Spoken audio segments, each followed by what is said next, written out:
The story begins on a cool Portland evening, the kind where the light outside turns soft and gold as the day settles toward night.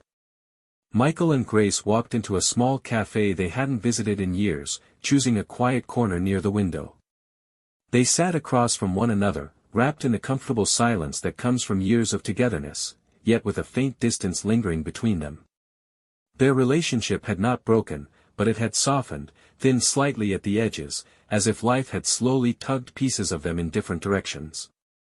They were waiting for someone they hadn't seen in a very long time. And then the door opened. Alina stepped inside, brushing the cold from her coat, her presence shifting the room in a way she didn't seem to notice. She looked older, steadier, touched by invisible things she had lived through while away. But her smile, warm, immediate, familiar, made the years melt. Grace stood first, hugging her tightly, surprised by how much emotion rushed into her chest. Michael embraced her next, his voice more animated than it had been in months. When they sat down, the conversation began with a spark, quick, flowing, effortless. As if time had not passed at all. Alina spoke about traveling constantly, never staying anywhere long enough for roots to form. She said it lightly, but Grace sensed something quieter in her tone, an exhaustion that came from running too long. The three of them laughed louder than expected, drawing a few glances from nearby tables. There was something magnetic about the reunion, something that filled the air with a warmth the café had not offered moments before. Grace found herself watching Alina thoughtfully, how she held her cup gently. How her eyes softened when she spoke about home. How Michael relaxed around her in a way that felt rare and genuine.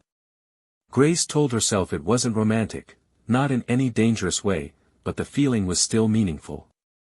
As if Alina reminded both of them of who they used to be before life became nothing but schedules and responsibility.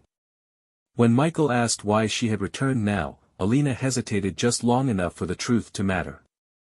She admitted she was tired of living everywhere and nowhere, tired of feeling unanchored in her own life. She missed people, real, grounding people. She missed them. Grace felt her chest tighten, not in jealousy, but in recognition. Something inside her warmed in a way she hadn't felt in months. They stayed far longer than they planned, talking about old memories, forgotten jokes, and choices they never realized had shaped their lives. But underneath it all was a current of emotion none of them dared to name. When they finally stepped outside, the cold air wrapped around them sharply. Alina paused by her car, her expression filled with a deeper emotion than her words carried. She said she hoped their lives wouldn't be disrupted by her return.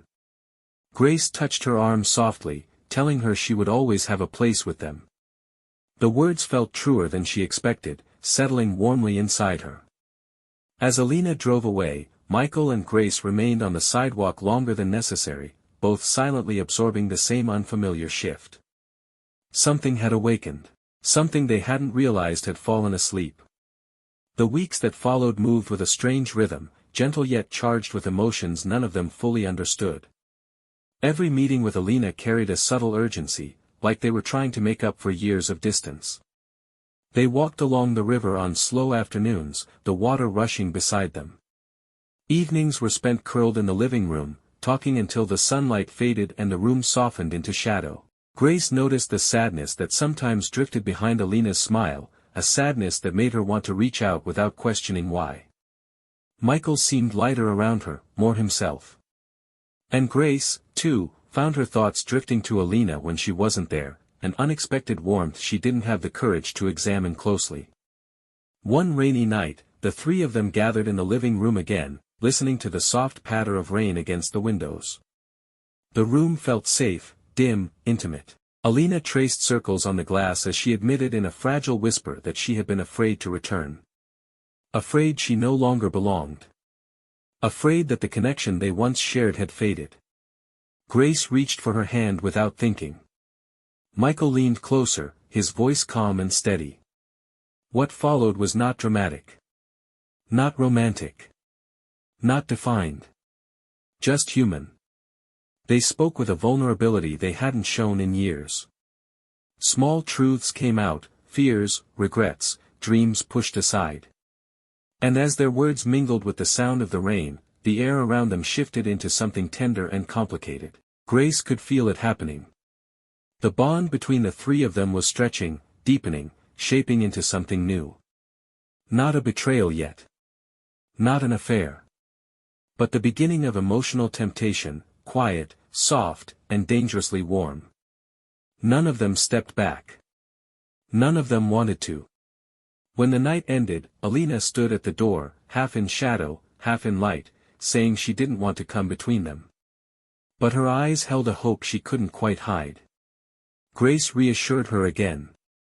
But this time, there was uncertainty behind her voice. After Alina left, the silence in the house felt different. Not empty. But full. Alive. Michael and Grace drove home without speaking, both aware that something fragile had begun to unfold, something beautiful, dangerous, and quietly irresistible. The next weeks became a series of gentle discoveries. Messages from Alina in the morning. Long conversations in the evenings. Comfort shared in small gestures. Warmth in simple silence. No confessions. No declarations. Just a slow pull of gravity drawing them closer. Together. Cautiously, unknowingly crossing lines neither of them had meant to approach. As days turned to weeks, Grace felt her heart shifting. Michael felt it too. And Alina, caught between longing and fear, found herself wanting something she had never imagined was possible. The infidelity hadn't happened yet. But the seeds had been planted. And all three of them felt the quiet, undeniable truth: something was coming. Something none of them were prepared for. Something they could no longer stop. And this was only the beginning.